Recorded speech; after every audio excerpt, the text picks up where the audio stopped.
Hello everyone. तो आज हम करेंगे class 10th science chapter 1 chemical reaction and equation के कुछ इम्पोर्टेंट क्वेश्चंस। तो देखते हैं पहला क्वेश्चन क्या है। A solution of a substance x, एक सब्सटेंस है जिसका सॉल्यूशन हम किस लिए यूज़ करते हैं, फॉर वाइट वॉशिंग। तो एक सब्सटेंस है जिसका सॉल्यूशन हम वाइट वॉशिंग के लिए यूज़ करते हैं। तो नेम द सब्सटेंस एक्स, तो कह रहे हो सब्सटेंस का नाम लिखो और उसका फॉर्मूला लिखो। पहला पार्ट तो ये है, और right the reaction of the substance x with water. और सेकंड क्वेश्चन है कि सब्सटेंस की रिएक्शन वाटर के साथ लिखनी है। तो पहले तो सब्सटेंस का नाम बताएंगे। वाइट वॉशिंग में हम किसे यूज़ करते हैं, तो वाइट वॉशिंग में हम यूज़ करते हैं कैल्शियम ऑक्साइड को। ठीक है, तो इसका फॉर्मूला क्या है, कैल्शियम ऑक्साइड। नाम इसका क्या है, कैल्शियम ऑक्साइड है सब्सटेंस का, और फॉर्मूला इसका क्या है, ये CaO। ठीक है, और जब ये कैल्शियम ऑक्साइड हमारा किसके साथ रिएक्ट करेगा, वाटर के साथ रिएक्ट करेगा।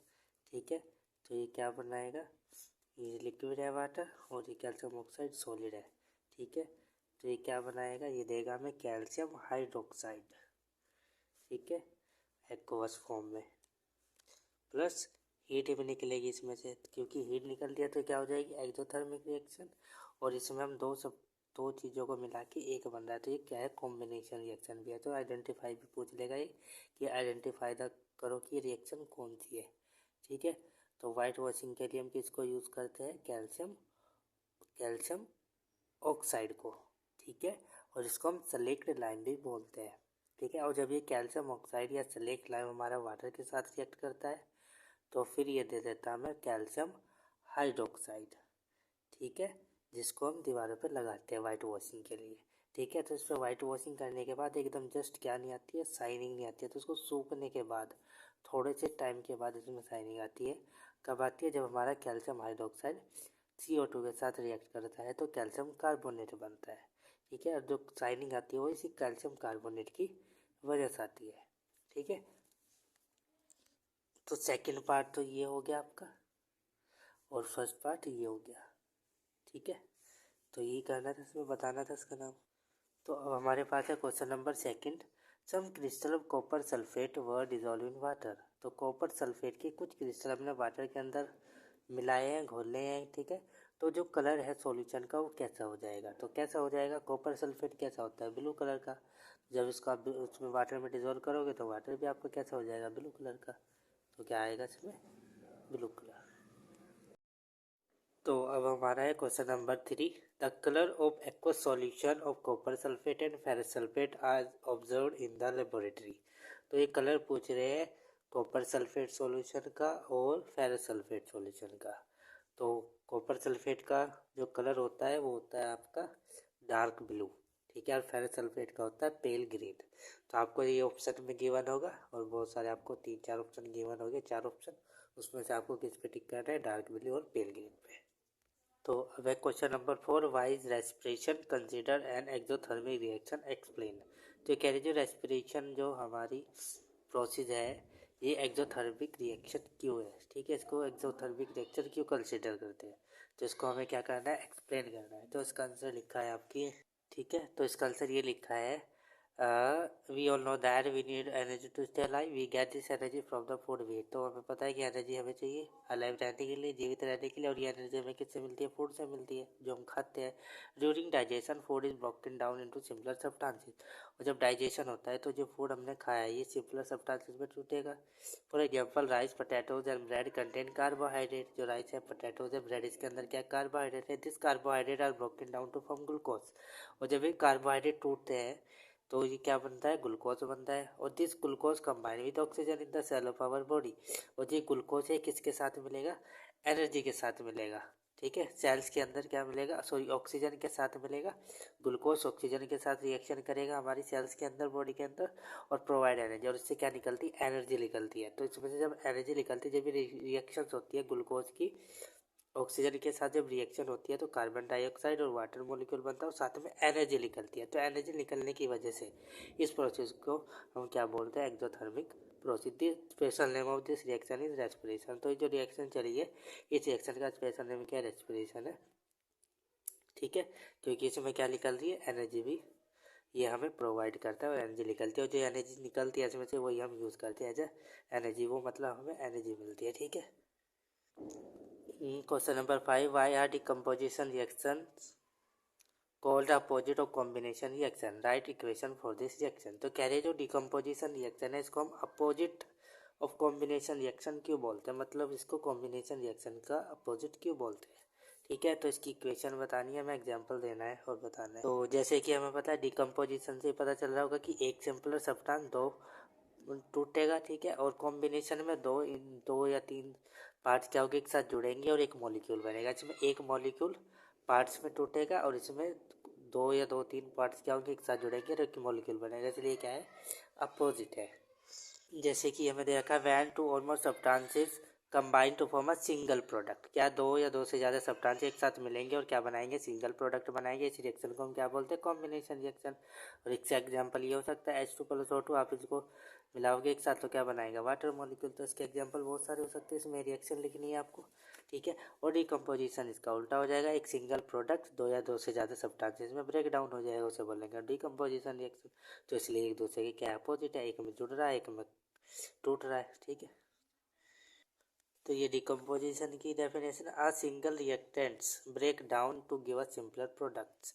तो जो सिंगल रिएक्टेंट है, ठीक है, जो भी हमारे पास ये दो या दो से ज़्यादा सिंपलर प्रोडक्ट्स में टूट जाएगा, यानी टूटने के बाद ये देखो सिंगल प्रोडक्ट है और ये टूट के दो से एक दो तीन तीन पार्ट बन गए इसके, तो ये क्या है, डिकम्पोजिशन की एग्जाम्पल है।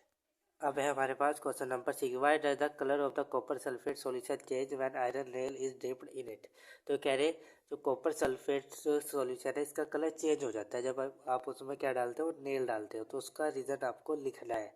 तो इसको देख, तो ये एक्टिविटी दे रखी है, कॉपर सल्फेट का सॉल्यूशन है, इसमें आप ये नेल पुट करोगे। ठीक है, डालोगे नेल, तो ये जो सॉल्यूशन है कैसा हो जाएगा, पेल ग्रीन सा हो जाएगा। ठीक है, यानी कि ये कैसा हो जाएगा आपका, iron nail become brownish in colour. जो आयरन नेल है ये क्या हो जाती है, ब्राउनिश कलर की हो जाएगी, और ब्लू कलर जो है सॉल्यूशन का वो फेड हो जाएगा, क्यों हो जाएगा, तो इसमें लिखा है in this reaction iron has displays और रिमूव्ड अनदर एलिमेंट कॉपर। तो जो आयरन है ये क्या कर देगा, कॉपर सल्फेट सॉल्यूशन में से कॉपर को ही हटा देगा, क्योंकि जो आयरन होता है हमारा कॉपर से ज़्यादा रिएक्टिव होता है। रिएक्टिविटी सीरीज आपने याद की होगी, ठीक है, बुक में होती है आपकी। ठीक है, तो वहाँ से आपको रिएक्टिविटी सीरीज याद करनी है, और जो ज़्यादा रिएक्टिव होता है वो कम रिएक्टिव वाले को उसके सॉल्यूशन निकाल देता है। तो इसी तरह से कॉपर सल्फेट सॉल्यूशन में से कॉपर को ही क्या करेगा, आयरन निकाल देगा और खुद जाके वहाँ पे जुड़ जाएगा। तो इसे बोलते हैं डिस्प्लेसमेंट रिएक्शन। यहाँ पे डिस्प्लेस हो रहा है, जो आयरन है किसको डिस्प्लेस कर रहा है, कॉपर को डिस्प्लेस कर रहा है। ठीक है, तो इसलिए क्या हो जाएगा, जो सॉल्यूशन है हमारा इसका कलर क्या हो जाएगा, चेंज हो जाएगा। तो आपको यही लिखना है। अब हमारे पास है question number 7, on heating blue coloured powder of copper nitrate.